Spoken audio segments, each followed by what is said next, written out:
The reason that I joined Mars, a company with a strong purpose. Let's take a look. Can we put the video? What about this guy?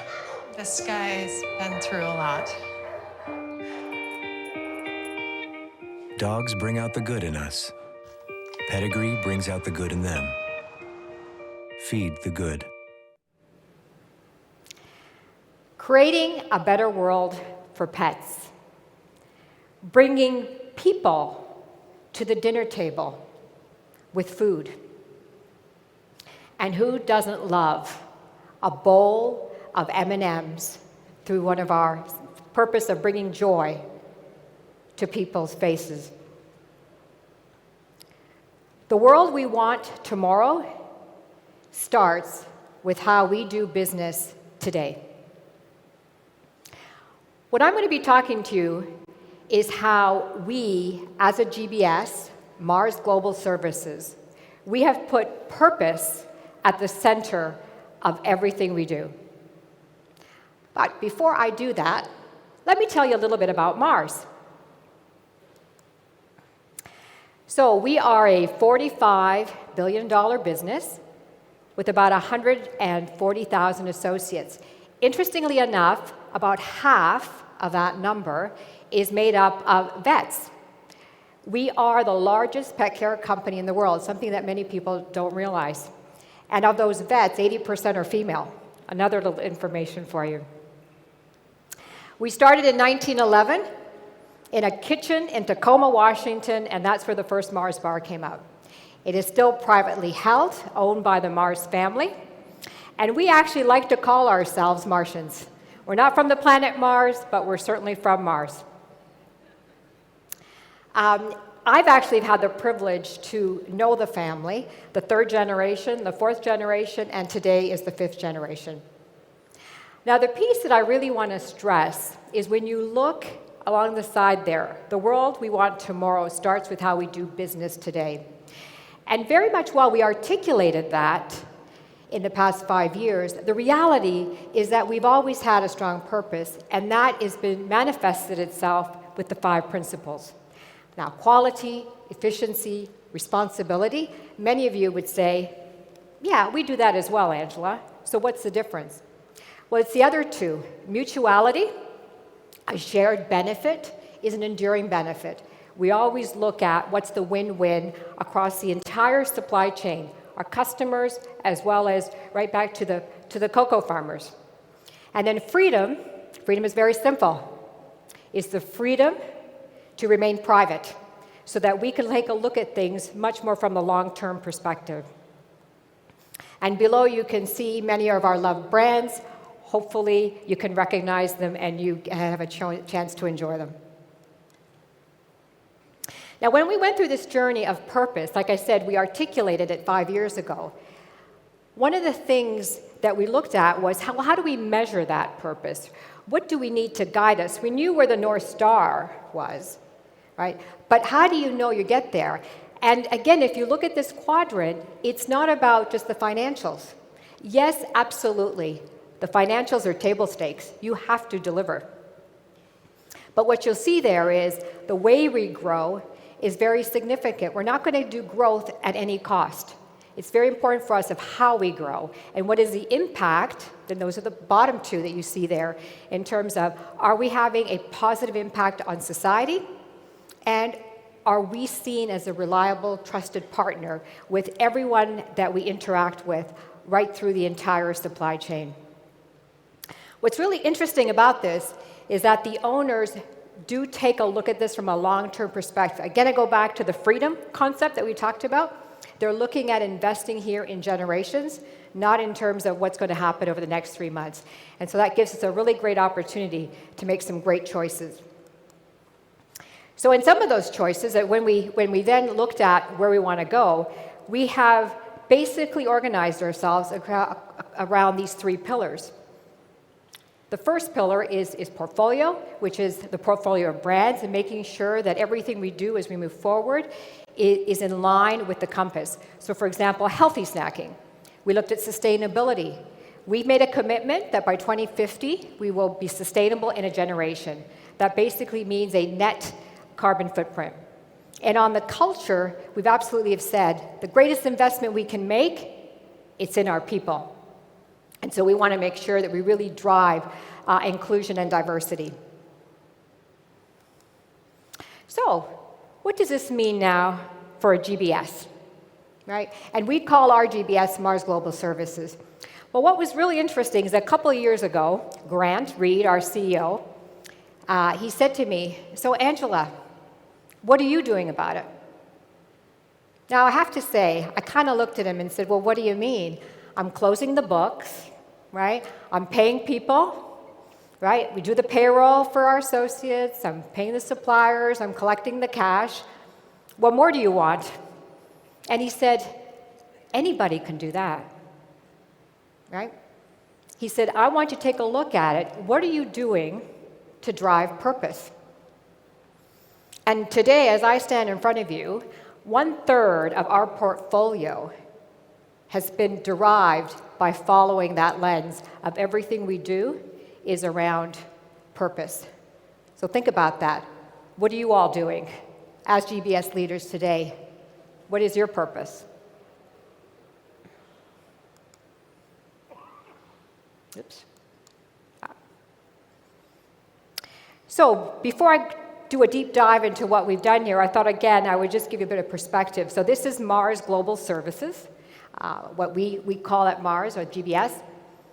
And just a couple of points. One is we have 6 service lines. So we do the typical financial operations. We do, from an HR perspective, we actually, 80% of the HR function is within MGS. So we do everything from the transactional piece to talent acquisition, learning. We have IT, which we call digital technologies, and we'll talk a little bit more about how we've really have improved there in our capabilities. We have insights, which is very much marketing insights. And then, which one have I missed? Commercial. We call commercial, that's procurement. So we have responsibility for all of the indirect spend of the organization. And then the other one there that a lot of people tell me that seems to be unusual in a GBS, but we do, is we do all of the quality and food safety for our products. Because if it's not safe, it's not food. So that's who we are, 3,000 associates, Martians. We also have about 1,500 people that work in our BPO, third party. And I also want to call out that we have 22,000 of our indirect suppliers that are also our partner. One of the challenges when Grant said, "So what are you going to do about purpose?" As we looked at this and we said, you know what? We have this great opportunity to extend beyond our boundaries. We have this great opportunity to be change makers. So we went forward with that aspect of what are we, as Martians, as change makers, what are we going to do to really open up the boundaries of a GBS and not box ourselves in to the 4 walls that we have typically have associated what does a GBS do? So here are a few examples. So in terms of the portfolio, right, we said, well, let's look at our portfolio. Our portfolio perhaps is more around what are the capabilities that we bring. So the first one is with our diagnostic. So we have Anatech Lab Diagnostic. So for those of you who probably own pets, how many people own pets here in the audience? Want just a show of hands? I got to get more of you to own a pet. Okay, I see I got some networking to do after. So if you own a dog or a cat, and as a pet parent, and I say that consciously, we're all pet parents, not dog owners, is you go to the vet and there's something wrong with your dog. You don't want to wait days to find out that how did that x-ray come back?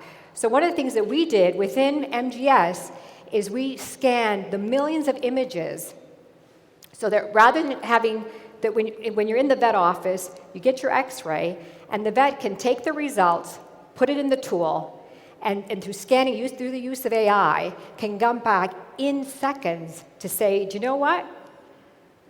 Lady Beckham, that's the name of my Cavalier King Charles. Lady Beckham is okay, or actually Lady Beckham has some issues, and let's get her on something right away. The peace of mind that offers is amazing because we don't have to wait. So again, this is something that came from the GBS, and it's driving that capability because the whole aspect of analytics and digital really came from MGS, and now we're spreading that to the rest of the organization. The other one I want to point out is we talked about labs. The interesting there on labs is we collect a lot of data. And we said, well, what should we be doing with this data? How does it relate to creating a better world for pets or ensuring that we have food that's safe? Well, we said, let's take a look at this data, and can we predict when we're going to have a quality issue? What I mean by that is at times in a factory, if there's humidity, that may cause some challenges. So how do we anticipate and prevent that? So again, another example that really came from one of our change makers in the GBS. So hopefully you're seeing here is how do you really stretch the boundaries of thinking what you're doing always when you're aligned to the purpose. In sustainability here, one of the things that we looked at was our indirect suppliers, our 22,000, and we said, how many of them have a diversity program? Right? If we're very conscious of this, should we not be expecting the entire supply chain for them also to be doing this? So we went through, and interestingly enough, this caught on, so that not only are we doing it now for the indirect, we have actually the accountability for the entire organization in terms of all of our suppliers to be working with them and ensuring where they are with their diversity and inclusion programs, so much that we are now at 60% of our suppliers can confirm they have programs, and this is what they're doing to build a much more inclusive environment. The other part we've done is we looked across our BPO, and what we are ensuring is are our third-party partners providing a living wage? That is extremely important for us, and so again, we're looking across the entire chain, not just with what we're doing within Mars, but looking how do we ensure that throughout the entire chain that we are manifesting the purpose that we want to achieve. And again, what I can also say is today we have about $1 billion worth of spend that is with minority owners and female owners. So really proud of that. And again, this came from our change makers who are looking at what can we do to drive purpose. The other one I want to highlight, which actually has been shortlisted, I believe, Candice, for the Innovation Award, is our partnership with Maersk. One of the things that we did is we looked at from factory to destination, what's the carbon footprint? We didn't know clearly. So in working with them now, we have full visibility of what is our footprint, and the next challenge is how do we reduce that to zero? And it's something that within the CPG industry, that will be a first if we achieve it, or I'm going to say when we achieve it. And finally, on culture. Now, this is really near and dear to my heart. As I mentioned, the HR function, right? 80% is owned by MGS, and as a result, I very much believe that we are the stewards of the culture. So when we took a look at this, we said, now, what can be our role? We are the glue, in essence, of what makes Mars Mars. Because if you think about it, a GBS, with all the data, it really permeates across the entire organization, right? I want us really to come out of today that says, how do we expand the role that we play? Not through power grabbing and saying, I need to do a function, but it's this mindset of what, with the tools that we have, how do we really contribute to driving value? So a couple of points here. On one is, we participated in what is called a Human Rights Corporate Workplace Index to confirm, like, what's our workplace equality. Now, I'll tell you, we were quite shocked when we found out the results, because if I go back to our 5 principles and the fact that we're a very human-centric, purpose-centric organization, we would have thought we would have scored off the charts. Well, we didn't. We came in at 60%, right? Score of 6 out of 10. So what we did after, first of all, denying and saying that's not possible, right? But then we recognized, okay, what is this telling us? So again, rather than leaving it to corporate and saying, well, let them figure it out and do top-down, we said within MGS, let's take this on. And we brought in minority group representatives, our female associates. We even brought in some of our third-party partners, and we asked them, what are we doing here? And it was actually led by someone from our LGBTQ resource group. And as a result, they came, and we said to them, you need to be empowered here. You tell us. And they came in, and we implemented probably about 80% of what they recommended. And I'm happy to say that now, 2 years in, we've scored 100%. And we're actually rated as one of the best workplaces for LGBTQ. So again, hopefully you can see the theme here. It's the change makers, really in action and driving home, always to the point of where's that purpose? And it wasn't being seen from a financial lens.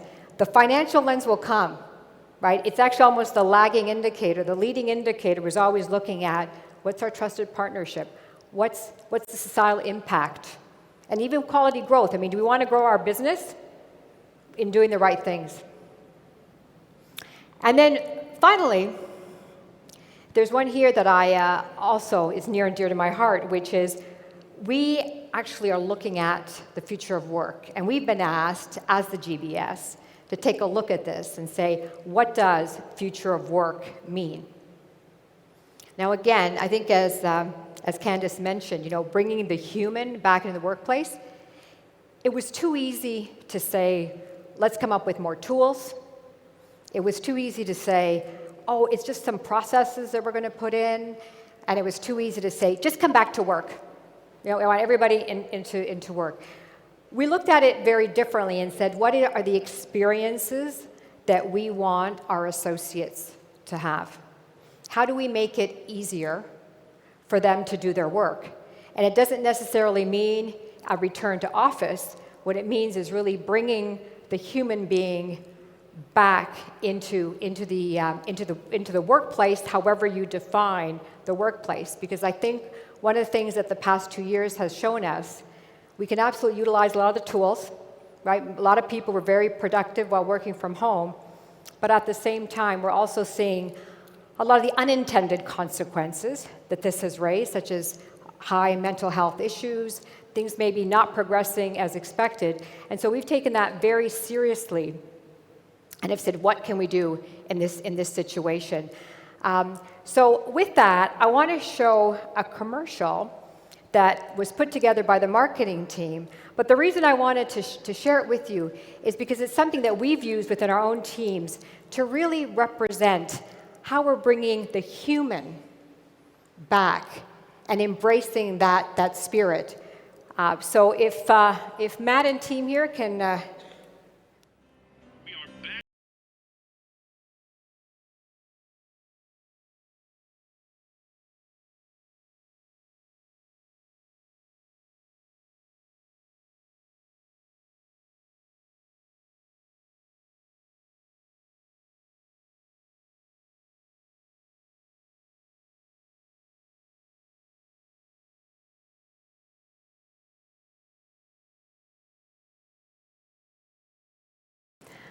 So a little bit of fun as well for this morning.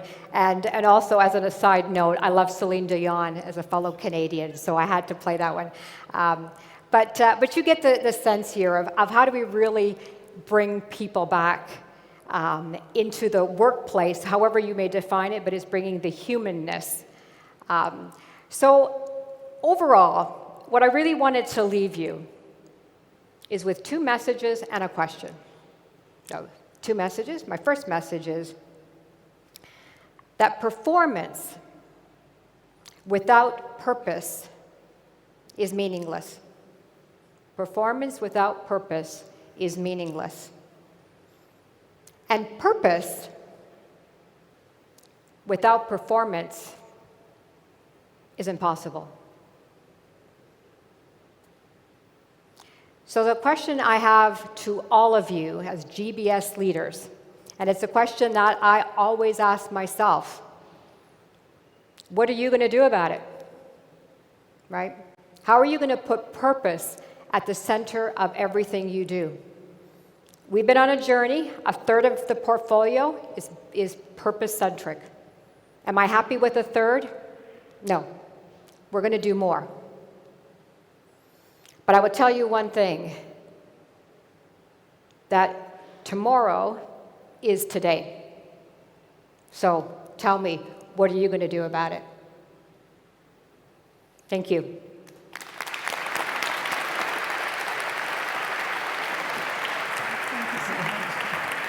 Thank you so much, Angela. That was fantastic. I love the purpose element you bring. But I've got two things to say, and this is not scripted. You couldn't write about it.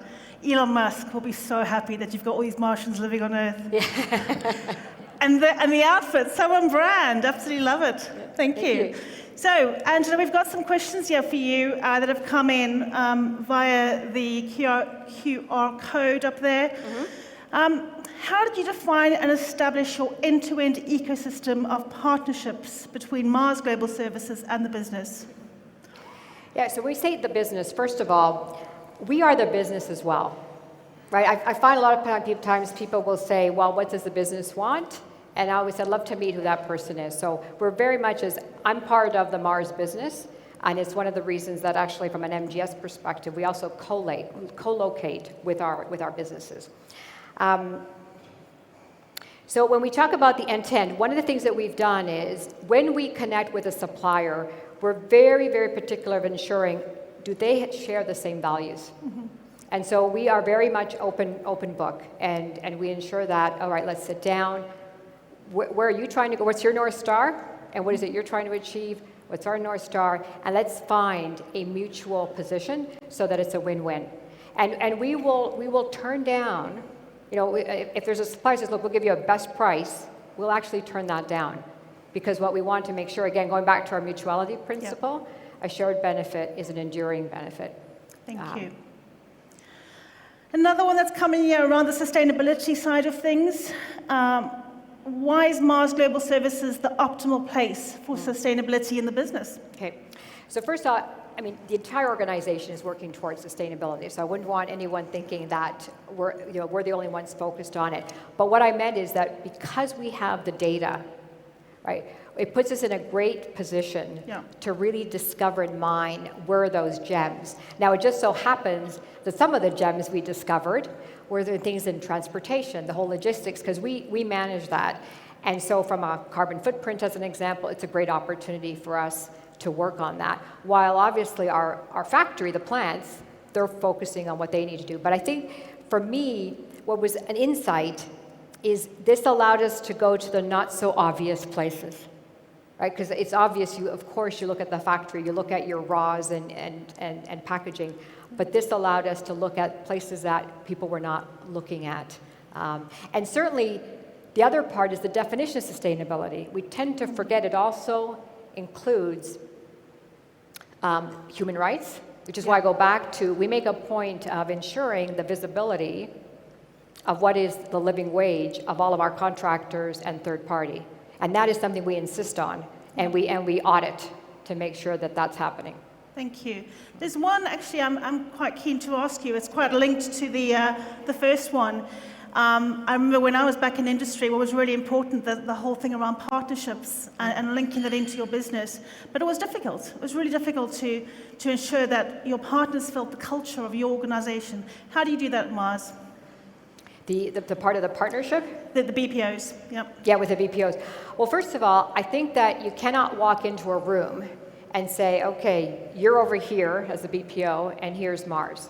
Yeah. So we grant them access to all the information. I was involved in a situation where someone said, well, we never get invited to a town hall, right? And that's a simple artifact, right? That you're not inviting your third party to one of your town halls, especially if you've got them in the same building, which we do in our Poznan location in Poland, as an example. So that was one way. The other part of it is ensuring that you're not going there and saying, your responsibility is just to do this transaction, right? So we actually put the 5 principles on the walls. We talk to them about our business plans, of where we're trying to go. And that's no different than what we do also within MGS. Yeah. We always have a business review of where's pet care going, where's food going, and the question we always ask ourselves is what we're doing today, is it connected to the strategy? So we communicate the strategies. Now, we go based on trust here, right? Because somebody's saying you share the strategies with your BPO. Our philosophy here is that the point of difference for us is not going to be that people will know, okay, you want to go towards becoming pet care, a full ecosystem. It's how we do that. And if we can do that together, that's going to be the competitive edge, and it makes them want to actually work with us. Fantastic. And I think that is all we have time for. Angela, thank you so much for being here. Another warm round of applause, All right, Angela. thank Thank you. Oh, Candace. Yes. Sorry, I forgot.